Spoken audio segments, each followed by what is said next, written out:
창세기 18장 여호와께서 마므레 상수리 나무들이 있는 곳에서 아브라함에게 나타나시니라. 날이 뜨거울 때에 그가 장막문에 앉아 있다가 눈을 들어 본즉 사람 셋이 맞은편에 서 있는지라. 그가 그들을 보자 곧 장막문에서 달려나가 영접하여 몸을 땅에 굽혀 이르되 내 주여 내가 주께 은혜를 입었사오면 원하건대 종을 떠나 지나가지 마시옵고 물을 조금 가져오게 하사 당신들의 발을 씻으시고 나무 아래에서 쉬소서. 내가 떡을 조금 가져오리니 당신들의 마음을 상쾌하게 하신 후에 지나가소서. 당신들이 종에게 오셨음이니이다. 그들이 이르되 내 말대로 그리하라. 아브라함이 급히 장막으로 가서 사라에게 이르되 속히 고운 가루 세 스아를 가져다가 반죽하여 떡을 만들라 하고, 아브라함이 또 가축대 있는 곳으로 달려가서 기름지고 좋은 송아지를 잡아 하인에게 주니 그가 급히 요리한지라. 아브라함이 엉긴 젖과 우유와 하인이 요리한 송아지를 가져다가 그들 앞에 차려놓고 나무 아래에 모셔서 매 그들이 먹으니라.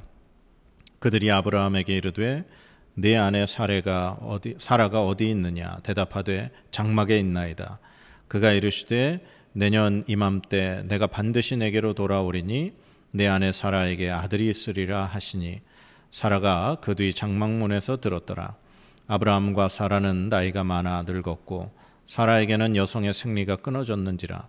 사라가 속으로 웃고 이르되 내가 노쇠하였고 내 주인도 늙었으니 내게 무슨 즐거움이 있으리요.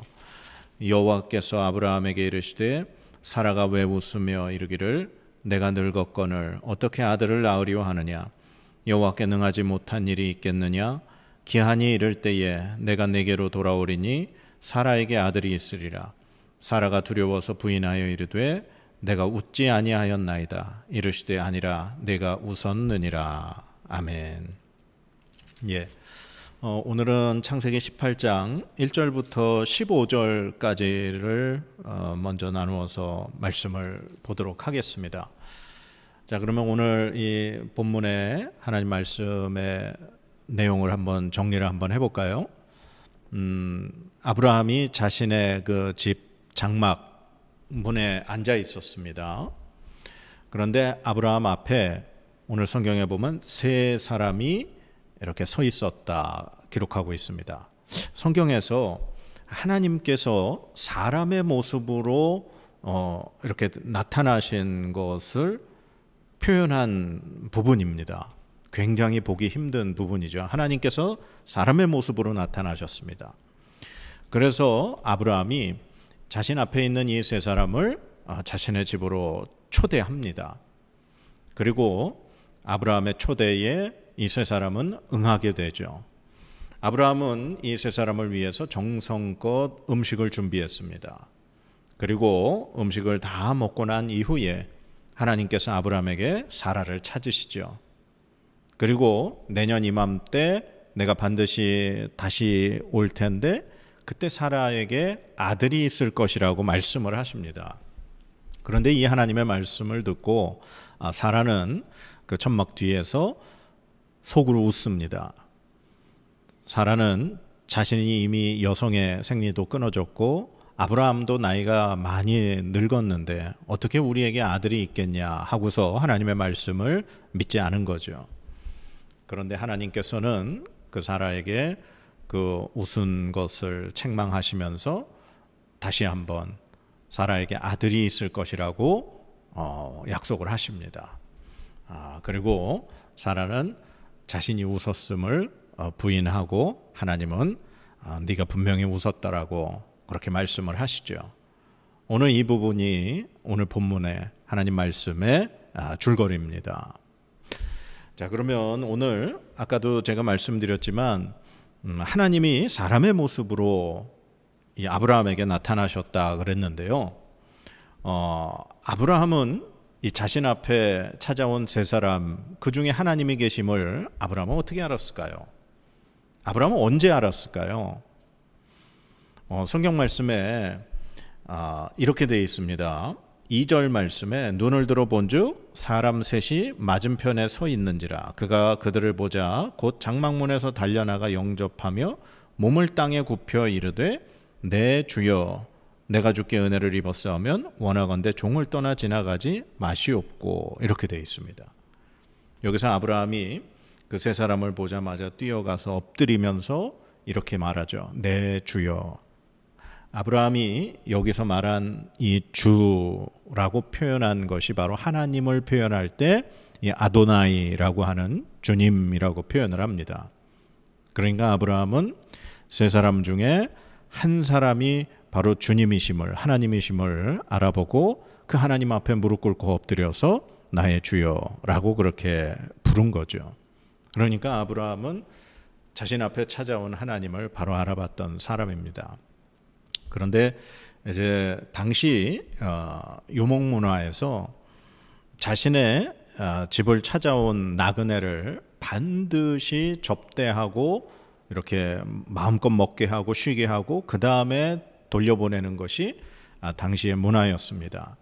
그래서 오늘 아브라함이 이러한 모습을 보인 것을 나중에 이제 두 천사가 소돔 땅에 가서 롯을 만날 때도 롯이 똑같이 아브라함처럼 그 두 천사를 자신의 집으로 영접하는 모습을 볼 수 있죠.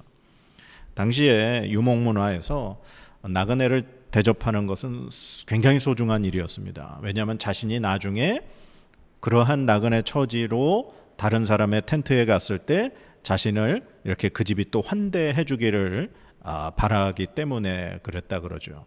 그리고 또 한 가지 이유는 어떤 원수가 나를 해하려 왔을 때 내가 그렇게 지극히 정성을 다해서 음식을 대접하고 그들을 대접하면 그들의 마음이 이렇게 풀릴 수 있다라고 하는 그런 기대감도 있었다고 합니다.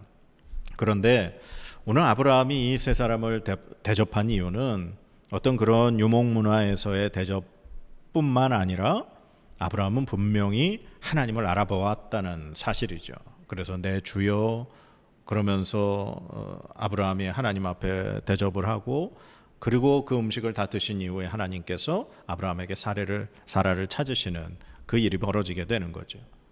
자, 그러면 하나님이 창세기 17장에 분명히 아브라함에게 할례를 명하시면서 그리고 이름을 바꾸어 주시면서 사라를 통해서 분명히 아들을 낳을 거라 약속해 주시고 말씀하셨거든요.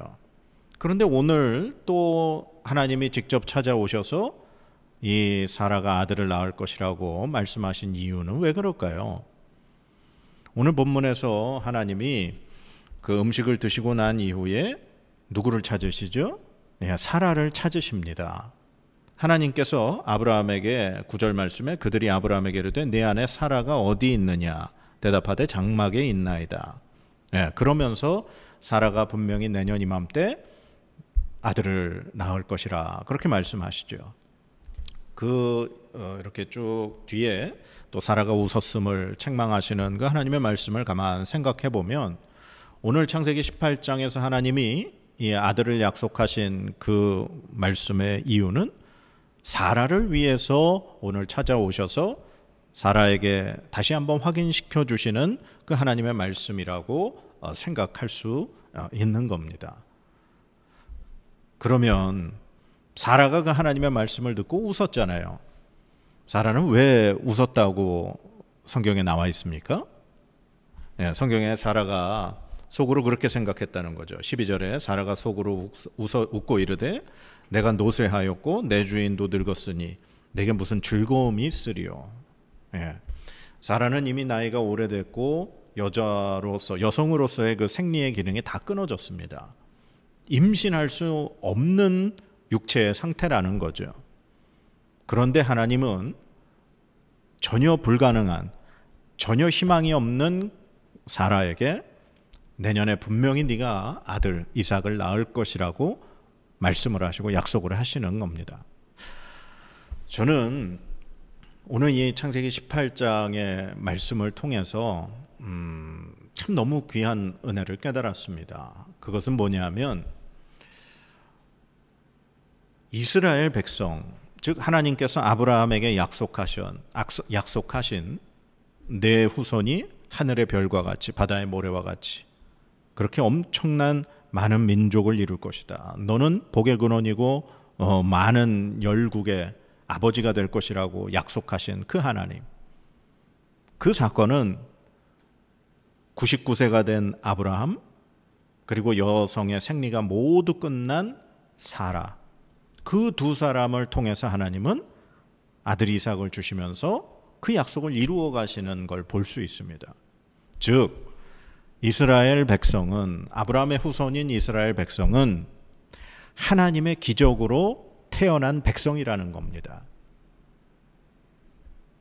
우리가 예수 그리스도를 믿고 하나님의 은혜로 구원을 받아 이렇게 하나님의 자녀가 된, 영원한 생명을 소유할 수 있는 하나님의 백성이 된 이유는 그 어떤 우리의 내세울 만한 가치라든가 잘남이라든가 노력이라든가 행위가 없다라는 겁니다.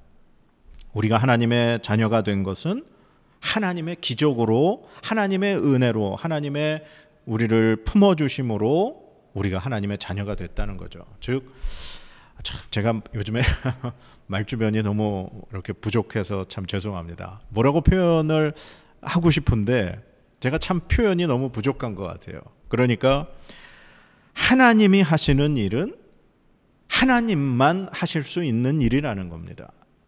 그리고 그 하나님의 일로 이루어진 것은 그들의 어떠한 노력이 전혀 들어가지 않았다는 거죠.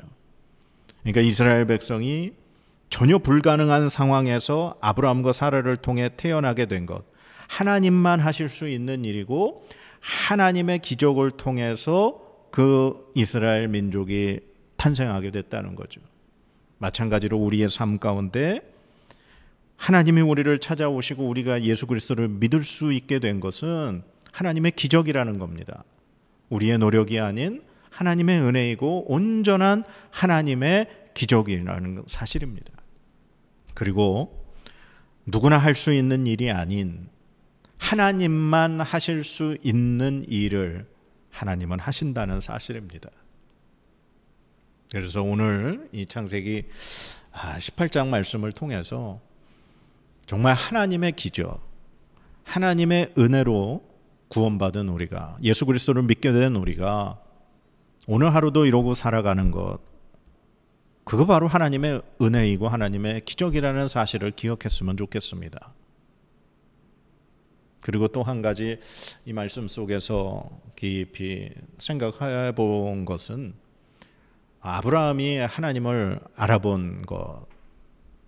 저는 이 말씀을 생각하면서 과연 오늘 하나님이 나를 찾아오시면 내가 하나님을 알아볼 수 있을까? 영적으로 정말 하나님과 깊은 교제에 있어야 우리가 하나님을 알아볼 수 있을 겁니다. 예수님은 우리를 찾아오실 때 가난한 자의 모습으로, 혹은 이웃의 모습으로, 혹은 어떠한 모습으로 우리에게 찾아오실지 모르겠습니다. 그런데 우리가 눈이 어둡고 영적으로 무지하다면 우리를 찾아오신 하나님을, 혹은 예수 그리스도를 알아볼 수 없겠죠. 오늘 자신을 찾아오신 하나님을 알아본 아브라함, 이러한 영적인 민감함, 영적인 눈, 영적인 깨끗함을 소유할 수 있는 저와 여러분이 됐으면 좋겠다 하는 생각을 해봅니다. 성경에 분명히 아브라함 앞에 나타난 사람을 세 사람이라고 표현하고 있습니다. 그 중에 이제 아브라함이 하나님과 계속 얘기하고 두 사람, 즉 하나님의 사자였던 천사들은 이제 롯을 찾아 소돔 땅으로 가게 되죠. 그래서 오늘 저와 여러분이 아브라함처럼 하나님을 알아볼 수 있는 영적인 민감한 사람이 됐으면 좋겠습니다. 그리고 우리가 하나님의 자녀가 되고 예수 그리스도를 믿는 그리스도인이 된 것은 하나님의 기적이고, 우리가 오늘 또한 이렇게 살고 있는 것은 하나님의 기적입니다. 하나님은 하나님만 하실 수 있는 일을 하시는 분이 하나님임을 믿습니다. 우리가 할 수 있는, 사람이 할 수 있는 그런 일은 누구나가 할 수 있는 겁니다. 그러나 하나님은 불가능한 상황, 인간의 힘으로 도저히 할 수 없는 그러한 상황을 하시는 분이 우리 하나님이심을 우리가 믿음으로, 정말 그 하나님을 신실하게 신뢰함으로 하나님의 기적을 경험할 수 있는 저와 여러분이 되시기를 주님의 이름으로 간절히 축복합니다. 기도하시겠습니다. 하나님 감사합니다.